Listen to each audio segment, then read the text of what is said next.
For stopping by on this beautiful Monday morning here in CD1 here in Rochester. I have the extreme pleasure to introduce Chad Griffin with HRC. Thank you for coming, Chad. Thank you so much. Thank you so much. Amy, y'all come on over. Come on over. Come on over. Good morning, everybody. How you doing? Yeah? Are you fired up? Yeah? Are you ready to make Dan Feehan your next member of Congress? Yeah? Well, let me just say, we have a few more days until this election. And we want to make this the election of no regrets. We don't want to wake up that next morning asking, could we have knocked on one more door? Could we have made one more phone call or donated one more dollar to Dan and his historic campaign? So we've got to do everything we can between now and Election Day to turn out every single vote. You are how he's going to win this race. You are what doesn't exist on the other side. The grassroots energy and support and passion for this candidate who has a lifetime commitment to public service. His entire career as a veteran, as a teacher, as an official at the Pentagon, he has stood up and fought for the equal dignity, the equal humanity, the safety and security of everyone in our country. We need more of that in Washington. We need folks who will go to Washington and not be afraid to stand up at those key critical times to push back against the hate and fear, and that exists. But we also need folks who go to Congress and know how to work with Republicans, with Democrats and independents alike to get things done, to protect our health care, to protect and take care of our veterans, all of them, and to pass the Equality Act into law. You all have a candidate. You have a candidate in this race who is ready from day one to represent all the constituents of this incredible 1st Congressional District of Minnesota. So do everything you can between now and then. I have to say, I was yesterday in Minneapolis with your amazing Senator Amy Klobuchar, and she stands up for you and fights for you every single day, 7 days a week. Sometimes you see it on the news back home, and sometimes you don't. Because talk about someone who rolls up her sleeves, or her fleece today. She made fun of my vest. I could make fun of her fleece. Yeah, let's trade. There is no one that works harder on behalf of every person in the great state of Minnesota. You are so lucky to have her. We are so lucky to have her. Join me in welcoming your senior senator, Amy Klobuchar.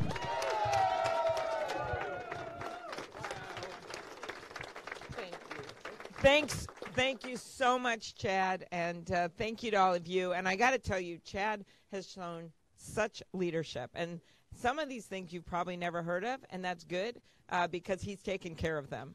And that is because some of the mean-spirited legislation that came out of the House of Representatives that would have completely interfered with LGBTQ parents' ability to adopt, that never got done because HRC and Chad were there to make sure that Democrats and Republicans in the Senate realized how bad it was. Or another amendment that would have messed around with employment protections. Or what's going on right now with HHS and how they're trying to redefine things that would affect how the federal government views gender and LGBTQ discrimination throughout the system. Chad stood up, and he stood up every single day, and he is helping all over the country. And so I think Minnesota, and you know our story here when it comes to the divisive gay marriage amendment. Remember when that happened? I'll never forget that because I was up for office in 2012. And these guys, for really bad reasons, decided they could put that on the ballot so it would hurt people like me and others who were up because they thought it would divide us. And instead, we ran this incredible campaign with Democrats, Republicans, and independents. And if you remember that ad campaign, it was a lot about people, libertarians and others, that felt you should have the freedom to marry. And everyone thought we were going to lose because we had a negative thing on the ballot. It literally said and people were going to have to vote that marriage wasn't between a man or a woman. And we were the first state in the country that defeated that. And what happened then is that it became so divisive in the suburbs. That's when we took back the legislature, right? It became so divisive in places like Rochester and the suburbs that we ended up not just winning it, we took back the legislature, and because they had made all our candidates take a stand on it, we actually became the 12th state to get gay marriage. It was the most... It was all, and I think actually, why is this whole story relevant as we move forward with candidates like Dan? I think you know why. Those were things that were done for hateful reasons, for mean-spirited reasons, to try to defeat our candidates. You might be able to think of a few things in the news that maybe our president's talking about that were done for the same reason. Well, guess what? That time in that election, we defeated that thing. The people of Minnesota said, no, that's not the kind of politics that we have in this state. So that's why we are so thankful for Chad, but we're also thankful for the people of the state. And no one knows this better than the Rochester area. I was pretty psyched as I drove in and saw these signs for everyone. And Dan, I can tell you guys are out being busy, making all kinds of good trouble. And this election for me, I mean, I've been able to just see this energy out there that we've never seen before.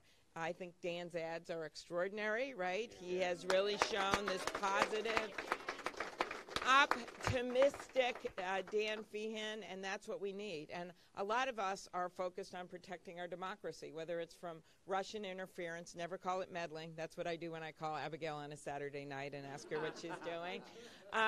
But we're focused on that, making sure that our election equipment, there's been some big stories on that recently. I do a lot of work in that area, protecting the First Amendment when we've got a president that wakes up every morning and tweets whatever he wants but doesn't respect the amendment that allows him to do it. And also, of course, making sure that we do everything we can to guarantee that we have independent judiciary. Those things are all important. I know a little bit about that if you haven't noticed. I'm on the Judiciary Committee. Okay, but that is part of our job, and that is an important part of my job. But there's something else, and I think you know it, any of you that have gone door to door, which I know all of you, if you haven't done, are going to do in the next 8 days, right? One of the things that you've seen is what people are really talking about is they want to see work done for them. They want to see a positive economic agenda for this country. But guess what, Democrats? We can protect our democracy and work on that economic agenda at once because we're Democrats and we can do two things at once. Okay, so this means the work that Dan is in such a unique place to understand this, having been a teacher, right? This means making sure so important education to the Rochester area and this region. And when you think about the Mayo, when you think about the work that's been done here and how low the unemployment rate is, well, that's because of the workers and the businesses and the health care. And I'm looking at Lynn, my favorite nurse. She was the party chair when I first ran. You kind of never forget that, okay? So you think about that, and that's all because of education. And we know that a lot of jobs in this town are 4-year degree jobs. But there's also other jobs that are 1-year degree, that are 2-year degree, that are training and apprenticeship jobs. And I think back in 2016, we weren't talking about that enough. And we need more people in the trades. We need more people filling these jobs. We need to up the dignity of these jobs because we know how important they are, union jobs, many of them. And so that's why we have to start talking about the fact that there are many paths to success. My own sister didn't get her high school degree. She had a lot of trouble, and she ended up going down to Iowa, working manufacturing, and eventually got her GED, and then went and got her 2-year community college degree, and then eventually got her 4-year degree, and ended up graduating with the best score in accounting in Iowa that year. So there we go. So that is one path to success. My dad started out with a 2-year degree up in Ely. Thank you. Wow. That is. Let's just say, Chad, that's a long way away. Okay, sort of like near the Canadian border. Okay, no, not down the street. And so there are many paths to success. We also know that part of this economic agenda is exporting to the world, and the tariffs have hit southern Minnesota and this district particularly hard.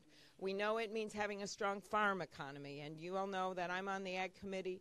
Tina, who, by the way, you're going to get Tina elected, right? She is also on the ad committee, so we're working hard on those issues. This is about bringing costs down, right? Things like pharmaceuticals down. Looking at making sure when we're in Minnesota and we can see Canada from our porch, that we are able to bring less expensive drugs in from places like that. And that has just been dormant on the national level, even though we've had bipartisan support for that in Minnesota. And it is things like making sure we have negotiation under Medicare.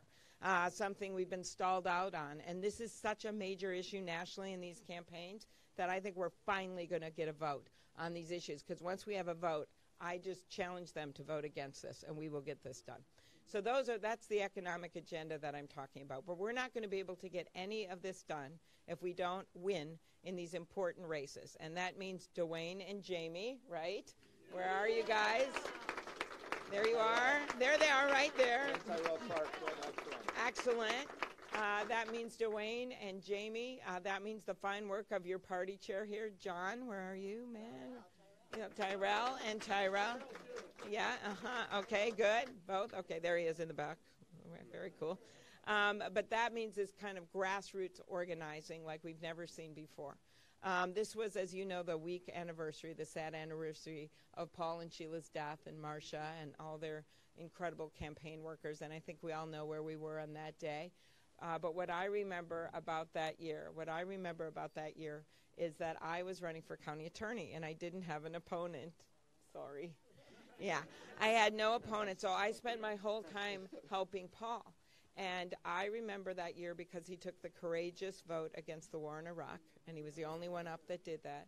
But he also announced that he had MS around that time. And he couldn't run in really fast in those parades anymore, and he couldn't talk really fast. Remember those ads? I can't really talk because I'm going to talk faster than my opponent because he has all the money.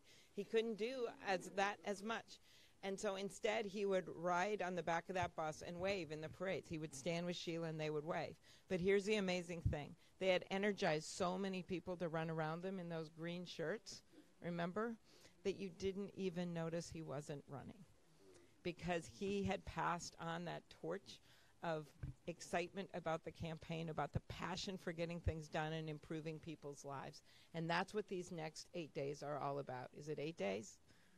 Yeah, okay. Who's counting? Okay.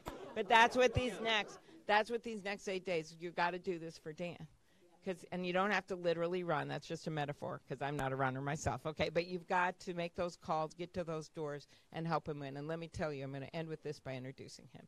This is an extraordinary candidate. You guys are used to sending extraordinary candidates to Washington, as in Tim Walz, our next governor. Okay?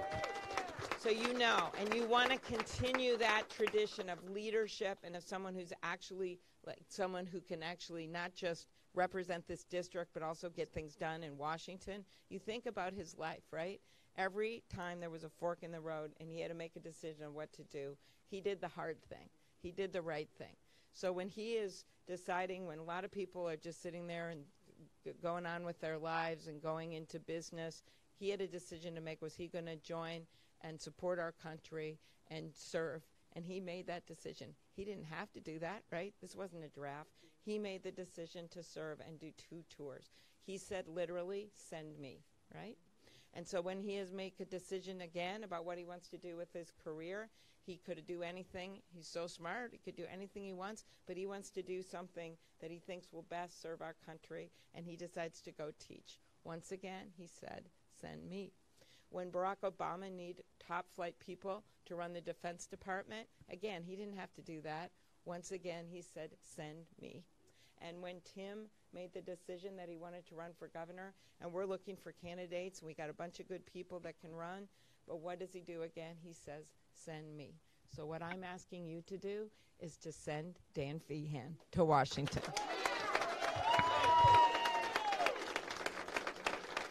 Wow. It's that's incredible because I have to speak after that. It turns out, and this is really hard too because technically speaking, because of my wife Amy, this is just my second favorite Amy here. So it's really hard.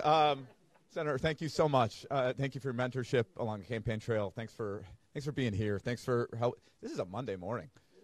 This is incredible. Which is weird because on a campaign trail every day kind of feels like a Monday morning in a certain sense of things. But this is actually a Monday morning, and here you are. Here you are asking and answering a really simple question. What more can I do? And you answered it, and here you are right now. Chad, thank you for being here and for the support of HRC. There are a lot of important endorsements that you want to try to secure over the course of a campaign trail, but there are a few like HRC that can convey so much about who you are, what your hopes are, and what you're going to fight for, and that is the spirit and idea of equality that is America. So it's one of the most important endorsements I could have. So thank you so much. Thank you. Hey, thank you for being here. I am reflecting. The senator mentioned as it was the anniversary of the death of Paul Wellstone, and I'm reflecting as well on what was a week that was full of hate last week in this country. And as I'm reflecting on a new week and looking back on it, we need to pause and think about what has happened in this country and what we have a chance to do about it. Our most fundamental rights were under attack last week. I don't want to pass that over for a second. The right to gather in peace, the right to worship in peace was under attack on Saturday, most grave of all. And that is a fundamental American right of all, and you are exercising that right now as well. And so it's important to remember that in the wake of that, here you are saying, yes, that is my right. It is my right to be here and to stand up to that hate. Because it is everyone's obligation to fight hate. Everyone's, period. And as Dr. King would remind us, it's not with hate, it is with the idea of love. And so that is how you are going to fight it every single day for the next 8 days and beyond. Because the message you have to carry out to every single door, every phone call you make is one of love and is one of hope. Because that is a message that people desperately need right now. A message that we are fighting and we are going to win with. Because I believe in the spirit and idea of the Southern Minnesota that raised me is the idea that either everyone matters or no one matters. And if someone is living in a sense of fear, whether it's because of their health care, because they don't have enough of it, they're made to feel they don't matter. If they're working 2 or 3 jobs and not getting anywhere with it, they're made to feel they don't matter. And if they are feeling silenced by who they are, their gender, their race, their ethnicity, their religion, you're made to feel you don't matter. And if anyone feels that they don't matter, we have work to do. And so every single person you are going to talk to for the next 8 days and beyond needs to hear that message, needs to know that they can matter, and that with a chance to govern, we can make everyone matter in this state and in this country. That's the power that you have. You are a harbinger of hope in a time where people are trying to deliver hate to every single door in this district. That is your role every single day, because we don't win without you. That could not be the more truer thing. And we are winning because of you. We're proud to receive, we just got it last week. I used to deliver the Red Wing Republican Eagle when I was a kid. It was a newspaper. And every time I would set it down, I was riding my bike, I would set it down, and the Star Tribune would be there already. And I got real excited because I said someday, because it was delivered by car, I said someday I'm going to deliver the Star Tribune. That never worked out, but we had an incredible honor this week that we got this campaign. Our campaign got endorsed by the Star Tribune this week. And that, one of the more humbling moments of the campaign to see that. But I'll tell you what was even more humbling, because the same day that happened, and that was incredible, I met and got a chance to spend some time with a young man in Worthington, Minnesota. His name is Eugenio Lopez.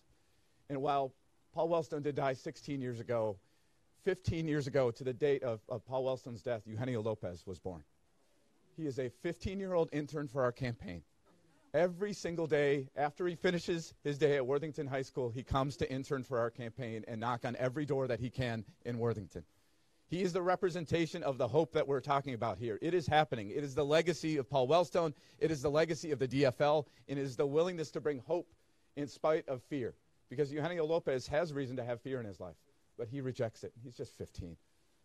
I couldn't take care of myself when I was 15. So that gives you a sense of what the future holds, because that future is here and now, and you represent that future too, and what we have the chance to do. So look, thank you. But as I like to say, if you're feeling tired, quit tomorrow. And when tomorrow comes, quit tomorrow, and so on and so on and so on, and make sure you vote and eventually quit tomorrow, because we are going to win this thing with and through you. Thank you, thank you, thank you.